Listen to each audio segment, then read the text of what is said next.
¿Qué pasaría si pudiéramos traer a alguien de vuelta de la muerte? Esa es una pregunta que, de una forma u otra, nos ha obsesionado desde siempre. En esta revisión nos vamos a sumergir en esa búsqueda, una que ha sido larga y a veces bastante perturbadora. Y para empezar, miren esta frase. Es de un científico, el Dr. Robert Cornish, que en 1935 afirmó haber revivido a un perro que ya estaba muerto. Suena increíblemente optimista, casi escalofriante. Y como vamos a ver, esto fue solo el inicio de una era muy, pero muy extraña en la ciencia.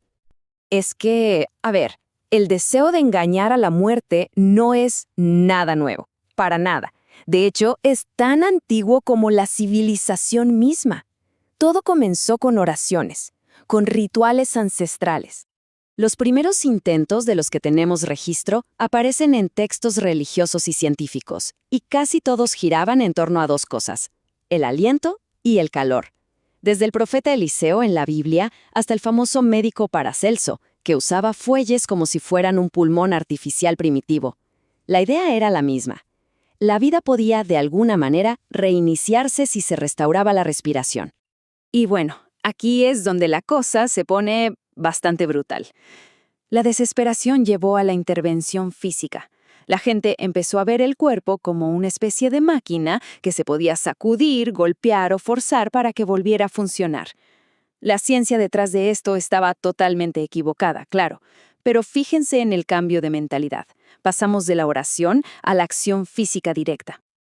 Ahora, demos un salto en el tiempo, hasta el siglo XX. Aquí es donde la búsqueda de la resurrección entra en una fase completamente nueva, una fase extraña y éticamente muy, muy complicada. Es que el arquetipo del científico loco no es solo cosa de las películas, ¿eh? Como casi todos los estereotipos, tiene una base muy real. Eran conocidos como resucitadores, individuos movidos por una curiosidad sin límites, que llevaron sus experimentos a lugares bastante incómodos.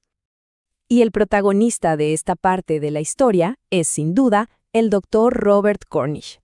Un verdadero genio, un niño prodigio que se doctoró con apenas 22 años, pero toda su brillantez estaba enfocada en un solo objetivo: conquistar la muerte. Y lo que más llama la atención es lo increíblemente simple y mecánico de su método. Cornish creía que si lograba que la sangre circulara de nuevo, simplemente moviendo el cuerpo en este balancín y al mismo tiempo evitaba que se coagulara, pues el corazón y el cerebro podrían volver a arrancar. Una idea casi puramente mecánica, como darle cuerda a un reloj. Después de varios fracasos con víctimas de ahogamiento y ataques al corazón, Cornish se pasó a los animales.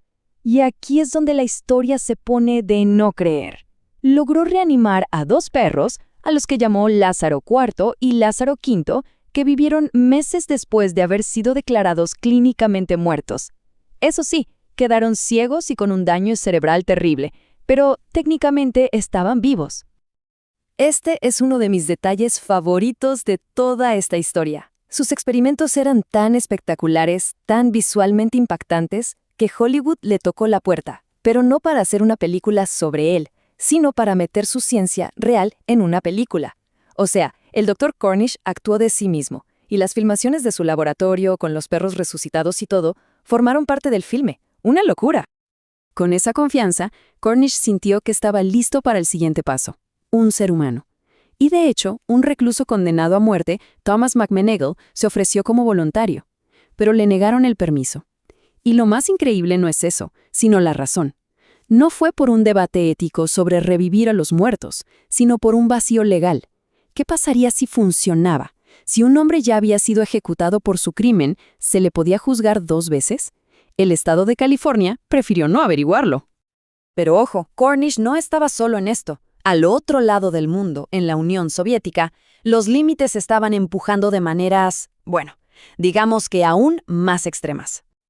Los experimentos soviéticos eran realmente brutales, pero irónicamente sentaron las bases para mucha de la medicina moderna. Sergei Brujonenko, por ejemplo, creó el autojector, una máquina que bombeaba sangre oxigenada y con ella mantuvo viva la cabeza cortada de un perro. Décadas más tarde, Vladimir Demihov hizo trasplantes de cabeza, creando perros de 2 cabezas que sobrevivían unos días. Eran experimentos espeluznantes, sí, pero fueron pioneros en trasplantes y soporte vital. Todo esto nos lleva a una pregunta que es obvia, ¿no? ¿Por qué ya no vemos experimentos como estos? ¿Qué fue lo que cambió? La respuesta, lamentablemente, es muy sombría. Las atrocidades cometidas por médicos nazis en los campos de concentración durante la Segunda Guerra Mundial le mostraron al mundo la absoluta necesidad de tener un código de conducta. La ciencia se dio cuenta de que la búsqueda de conocimiento no podía ser ilimitada, no a cualquier precio. Todo esto llevó a documentos como el Informe Belmont, que estableció 3 principios muy simples pero increíblemente poderosos que hoy rigen toda la investigación con humanos. Primero, respeto por las personas, o sea que tienen que dar su consentimiento. Segundo, beneficencia, que significa no hacer daño. Y tercero, justicia, para que los riesgos y beneficios se repartan de forma justa. Básicamente esto marcó el fin de la era del científico loco. Entonces, ¿cómo conectamos toda esta historia caótica, a menudo macabra, con las técnicas que hoy salvan vidas y que damos por sentadas? Antes de la reanimación cardiopulmonar, o RCP, que conocemos hoy, teníamos estos métodos puramente mecánicos. El método de Sylvester, donde se movían los brazos del paciente, o el de Schaefer, aplicando presión en la espalda. Eran lo que había, pero su eficacia era, digamos, bastante limitada. Y entonces llegó Peter Safar. En los años 50, este anestesiólogo no es que inventara algo de la nada, sino que hizo algo más inteligente. Combinó y organizó décadas de conocimiento en un método simple y fácil de enseñar, el famoso ABC, vía aérea, respiración y circulación. Creó un sistema que cualquiera podía aprender, y eso lo cambió todo. Y aquí es donde todas las piezas se encajan. El trabajo éticamente dudoso del pasado, por más inquietante que sea, dejó un legado innegable. El autojector soviético es el abuelo directo de la máquina de circulación extracorpórea que se usa en cirugías a corazón abierto. Los perros de 2 cabezas de Demillo nos enseñaron sobre el rechazo de órganos y técnicas de trasplante. Y el propio Safar colaboró con científicos soviéticos como Negovsky, quien nos dio la diferencia clave entre la muerte clínica, que es reversible, y la muerte biológica, que es irreversible. Un concepto que define la medicina de emergencia actual. Lo que nos lleva, después de este viaje tan largo y extraño, a una reflexión final. Hemos pasado de rezar por los muertos a golpearlos, a revivirlos en un laboratorio y finalmente a desarrollar técnicas que salvan miles de vidas todos los días. La línea entre la vida y la muerte se ha vuelto cada vez más borrosa gracias a estos pioneros, tanto a los heroicos como a los más imprudentes. Y mientras la ciencia avanza, la pregunta sigue ahí, flotando en el aire. ¿Solo porque podemos hacer algo, significa que debemos hacerlo? La historia nos enseña que la respuesta nunca es tan simple.